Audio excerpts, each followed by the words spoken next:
Okay, welcome back there. We're in early August 1859, and there's a good chance this will be the last report of this decade. It depends, we'll see how the autumn and winter goes. But, there's one thing I wanted to touch upon, actually, before I forget, because you'll see that the state revenue is quite low, and the reason for that is I just passed last term a decree law. I've never really addressed these, and every time I kind of implemented something, I thought, well, at some point I will. I'll do a video where I talk a little bit about it. And this is the second time this decade I've done it. It costs 500, and it is an investment in education. The other thing that I periodically do is insert temporary martial law or send troops to break up demonstrations. Now, they're quite dynamic and interesting. It's a really interesting feature of the game, and they have quite a dynamic quality to them, these laws. Of course, we're the Ottoman Empire, so we don't have to put these through Parliament or anything like that. We just basically, they're decrees, they're edicts, and they are implemented right away. Some countries, if you're playing Britain, the United States, a bit of a different ball game. It's not 100% sure that they will pass.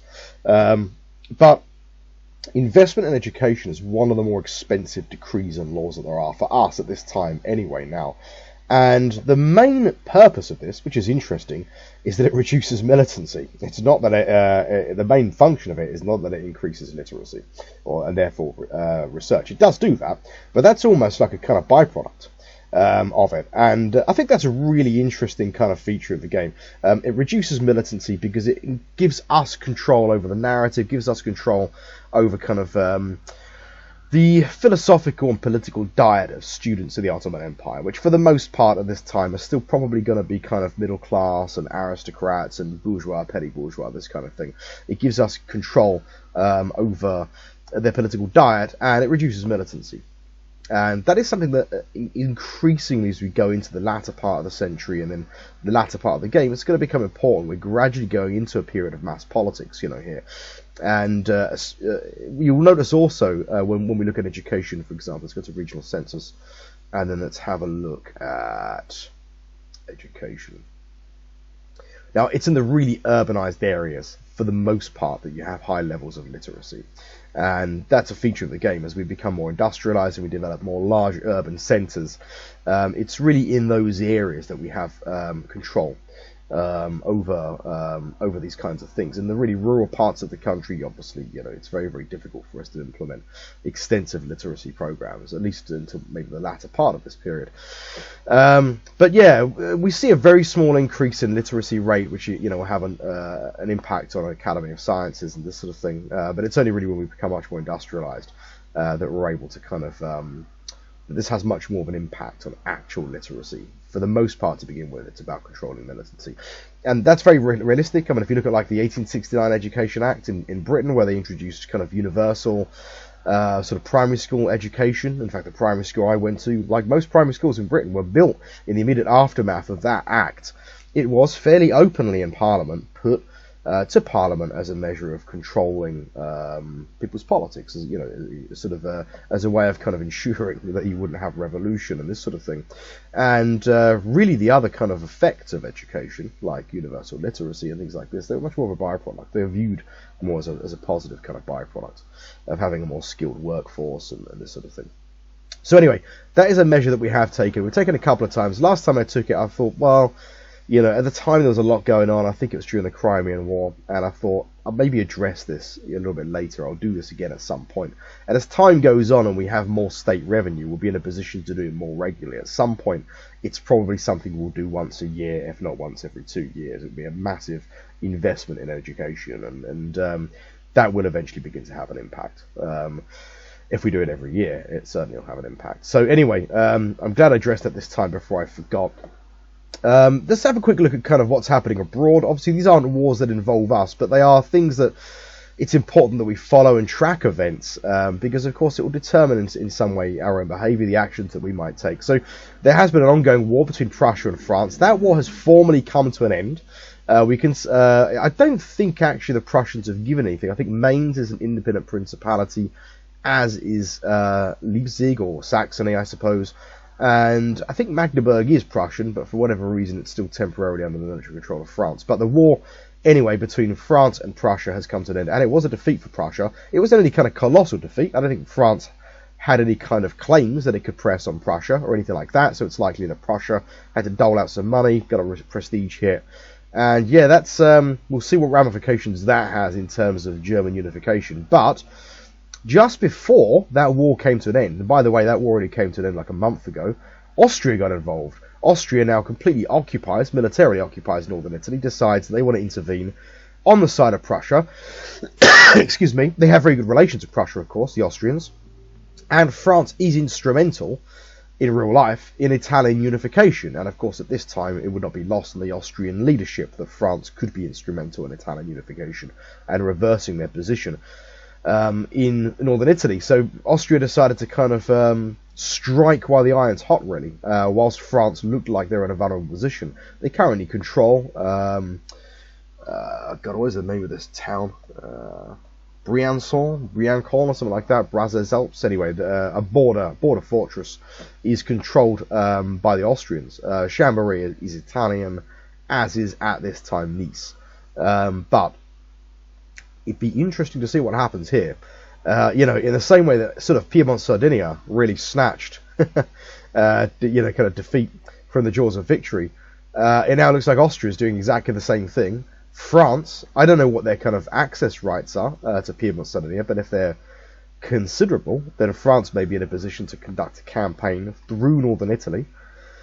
Let's have a look. They've got access rights through Russia, Prussia, ourselves, and that's it. They have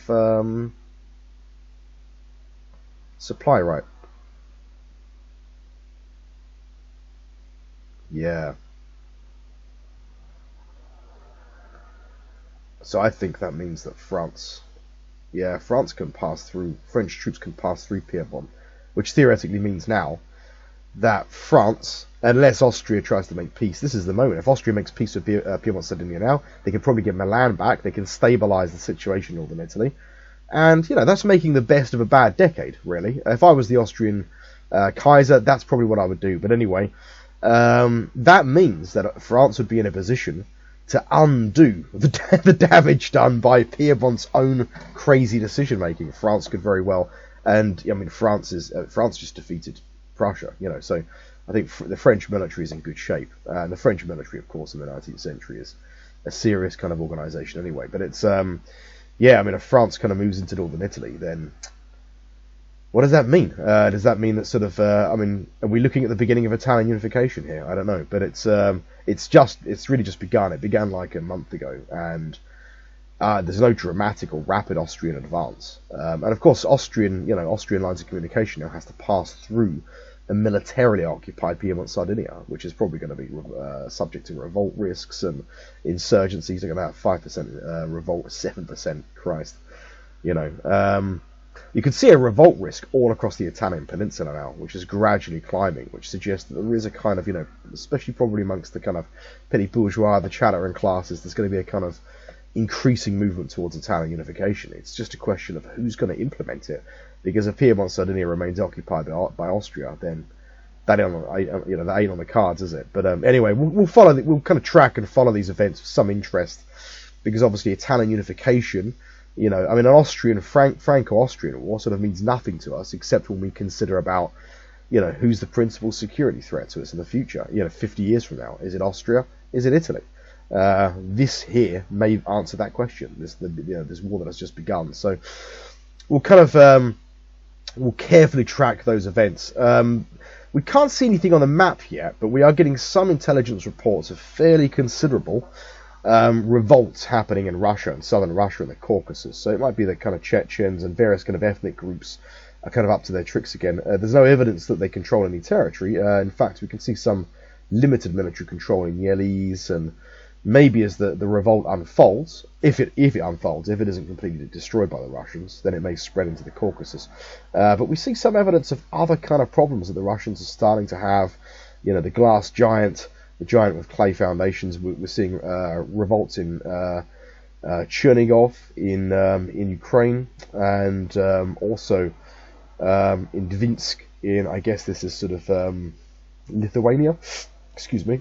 But yeah, so revolts happening in Russia, and Russia still very much kind of tied up in a protracted war in Scandinavia, a war which they're really in a position, I would have thought, to end. They'd be in a position to to squeeze the Swedes now. for some fairly promising concessions. Maybe there's something more they want, I don't know. But whilst they're facing internal revolt, I mean, this is not too serious yet, but you have to ask the question, what is the cause of this? Is it protracted warfare? Are these just kind of ethnic sort of disputes?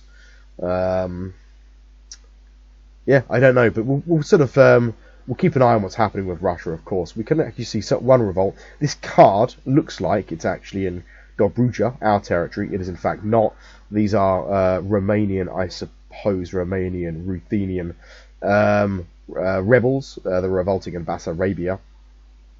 We will keep an eye on this, of course, because often rebel forces don't recognise borders. It's very possible they could pass into our European territories, and we absolutely don't want that to happen. So we'll keep an eye on that situation. Incidentally, since you can see a naval force here, we are in the process of gradually reinforcing our fortress. We now have a garrison, a proper fortress garrison division in Constanza. We have another one en route.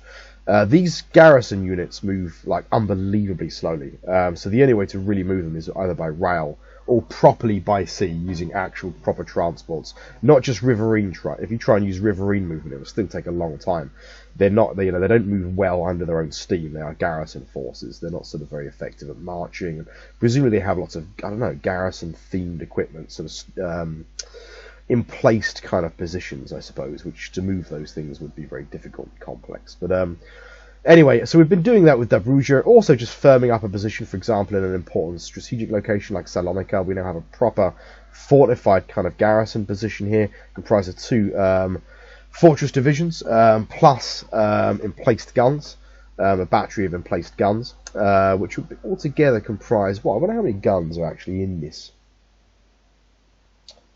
32 guns? 32 emplaced guns, something like that. These do an awful lot of damage, these emplaced guns. Yes, there's 8 guns per kind of battery. So yeah, that's an ongoing thing that we're looking to do, really, is that it's easy to forget, easy to forget and kind of put that off. But the problem is all these things take time, especially fortifications. Upgrading, enlarging, modernizing fortresses take a really long time, and building depots.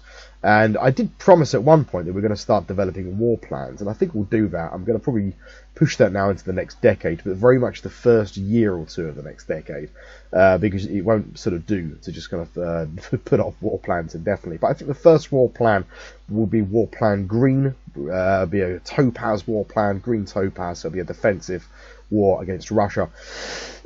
Excuse me, and we're increasingly getting the kind of tools, the necessary tools in place to actually fulfill such a plan anyway. I do have in mind a bit of a plan, as I'm sure anyone watching this would have in their own mind what a plan might be, not least because we've already fought a war against Russia. So a lot of it will be going through what we'd do in the event of future war. Obviously, we hope that the next war against Russia would be somewhat different. We would still seek to be victorious, but we, as I mentioned at the end of the last war, next time around will be very different. We do not want to fight a protracted war on our territory. We don't want our Balkan provinces becoming damaged, not least because they're prone to revolt risk anyway. We don't want this kind of equilibrium being upset, actually. We want the kind of Balkans to be very quiet, very peaceful, and submissive, frankly.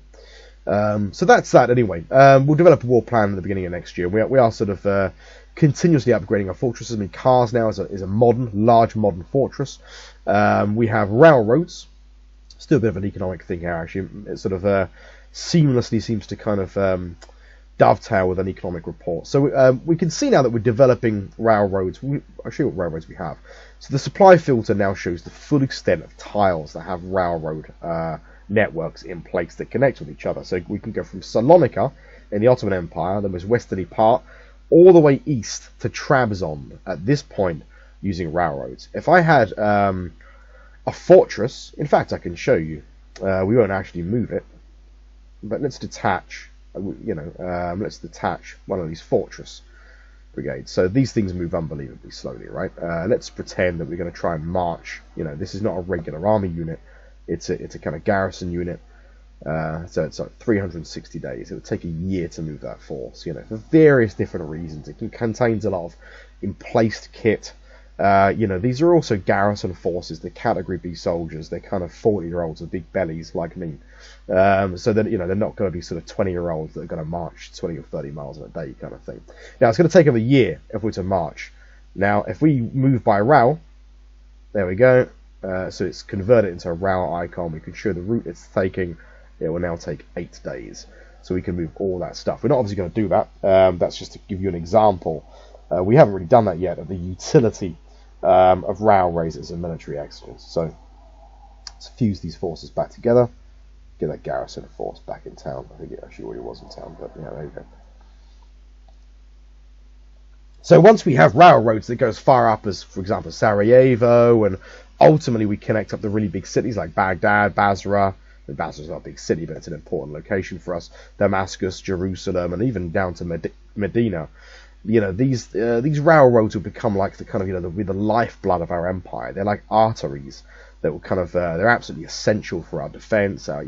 Integrating all these different areas economically, and that's something that I've been doing incidentally. Now, one of the issues that we had in 1850 is huge parts of our empire, quite important parts in some ways, were not integrated into the national economy. So we've gradually been dealing with that. Sarajevo, as well as being fortified and turned into a significant depot, also has now been completely integrated into the national economy. We've done that by building an exploitation and collection centre.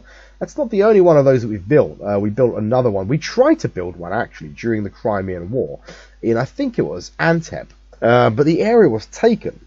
And it was taken before the structure was built by, I think it was some rebels, or either that or a Russian cavalry brigade that had penetrated into the rear. And in any case, it obviously wasn't complete. They must have destroyed it, which was a huge waste of money. But we built one anyway in Diyarbakir, and this has now served to kind of integrate the kind of eastern part of Anatolia, I suppose the kind of Kurdish populated parts of northern Iraq and eastern Anatolia into the national economy. There are still some pockets, areas that are still quite isolated from the national economy, but I think these will probably be increasingly. One thing to keep in mind is that when a city reaches a level 3 population, it serves the same function anyway of a collection centre. So once Sivas or Adana become large enough, or even Aleppo, this will integrate this area more into our national economy. And probably for kind of the border area between what is modern-day Iraq, Transjordan, and Syria, this area would have to be integrated using a collection centre, as is the case with the various parts of the Hejaz and so on. But in any case, we are now beginning to bind together the empire, both through the collection centres and also the expansion of railway. The areas that we have complete is from Salonika to Trabzon. In the east, we're extending the line further to Erzurum, 135 days until that part of the line is complete. We've intentionally missed out Batumi for now. I'll go into that in a moment, the reason for that.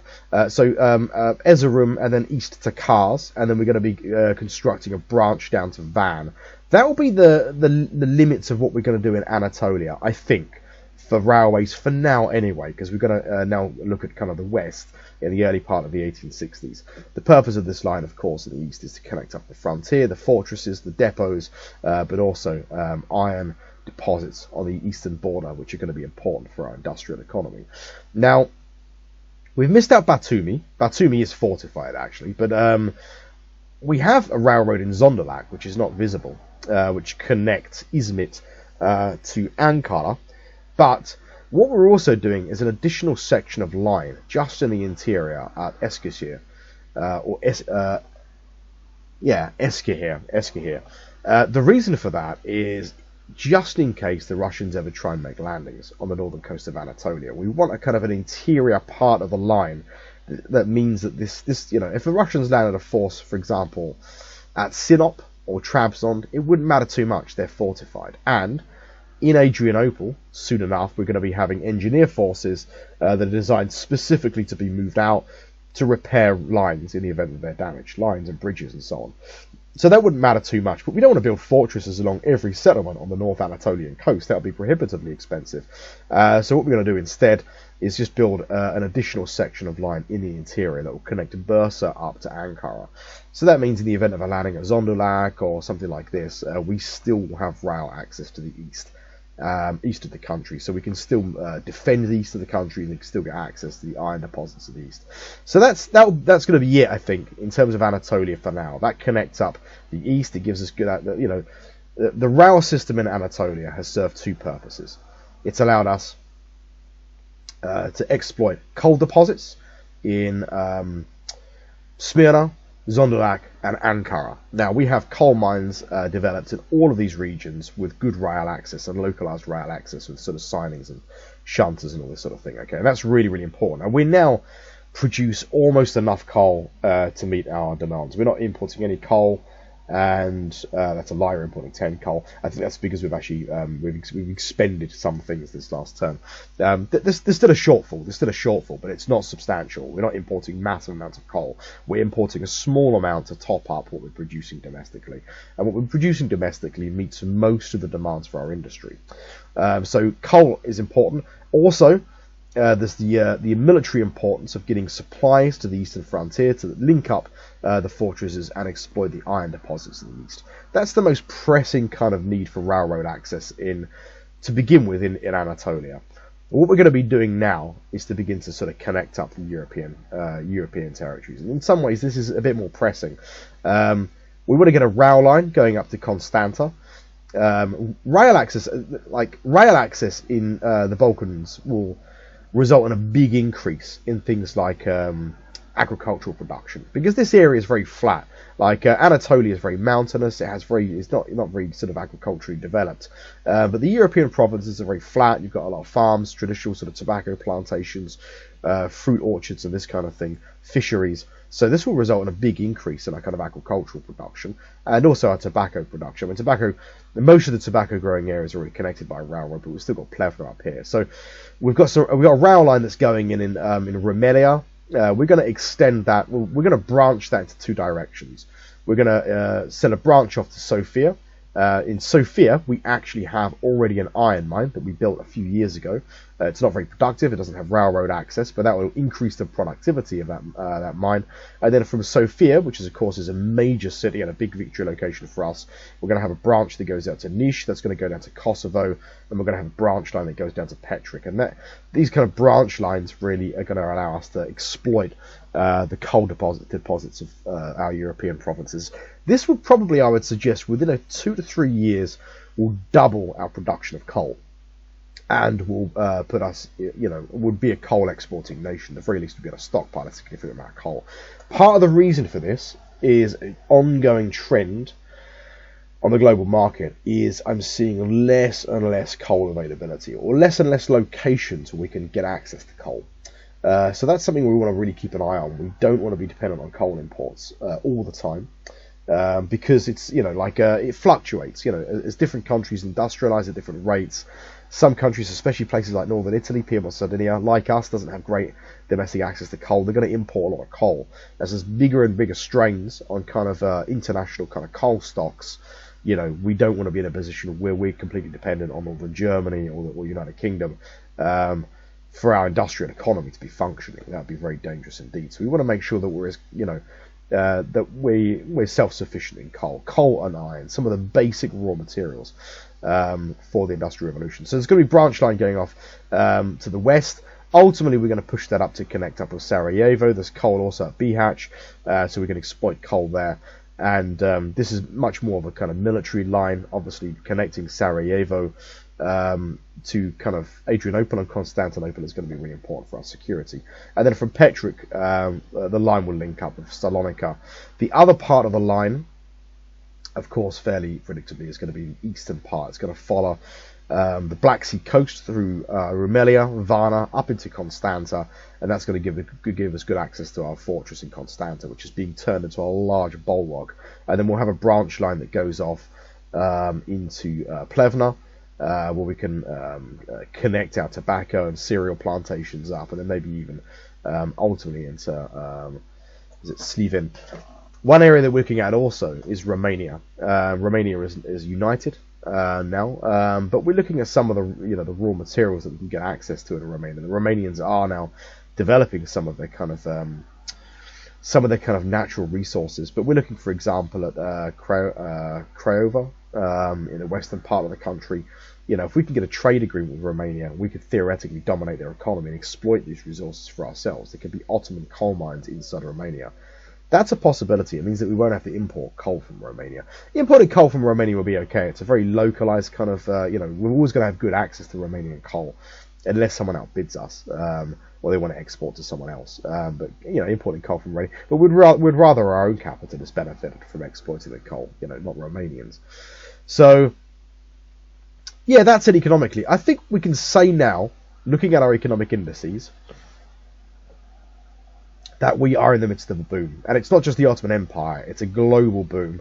And our own national boom is an export-driven boom for the most part, although we are seeing consistent increase. Look at this, 113 goods on the national market for 432 goods sold on the domestic market. One of the reasons for that is, of course, the completion of a luxury goods shop in Sinop, and we are seeing a dramatic increase in the revenue generated from domestic market sales. But I think the boom is being driven by consistent high-end, high-yield exports, which have now continued for a couple of years. So we're seeing a really, really big boom in the global economy and a significant expansion of our own economy in the last year to 2 years. Really, really, really noticeable, really palpable in all kinds of different ways. Just the capital returns on a fortnightly basis, but also the amount of revenue the state's bagging really from tax and transactions. So really, really good. Really good round economically. Our colonial situation really remains unchanged, with the same objectives: to gradually raise the colonial penetration of the Gulf states to get to the kind of the threshold required for formal colonial status. That remains also the case with the Hajez, and it is a slow process. One novel thing that I hadn't really given much thought to, but now it's immediately obvious, is something we can do, is the presence of a small naval force, of a kind of naval flotilla in the Persian Gulf, actually complements our ability to increase colonial penetration in these regions. The reason being is it allows us to play certain kinds of colonial cards like gunboat diplomacy. So we can actually use our naval forces to sit off the coast of different regions and conduct essentially gunnery displays, artillery displays, which it spooks locals, frightens them, creates a sense of the omnipotence of Ottoman power and so on, and it it results in a moderate, well, it can be a moderate to significant increase in colonial penetration. It can trigger a revolt. If it triggers a kind of stampede and people see this threatening, it can kind of backfire. But if it doesn't, it will result in a gradual kind of decreasing of the base revolt risk. And we can do that fairly consistently now. We have a naval force in the Persian Gulf. So we're going to start playing that card as another way, really, of kind of supplementing what we're doing anyway, supplementing the various colonial infrastructure we have in place, the consulates, trade posts, missions, and so on. We're going to begin to sort of conduct some gunboat diplomacy off the Arabian Peninsula to begin to kind of increasingly kind of fill the local kind of tribal leaders with a sense of futility in terms of their position. They are going to be colonial subjects. They are subject kind of regions, and they're just going to have to come to accept that. And having a kind of naval flotilla is going to allow us to speed up that process, which is really what colonial penetration is. It's winning over a layer of the kind of local tribal nobility to accepting Ottoman hegemony. Our other kind of ongoing, very ahistorical project is Sumatra. The progress here is much more substantial, to be honest with you.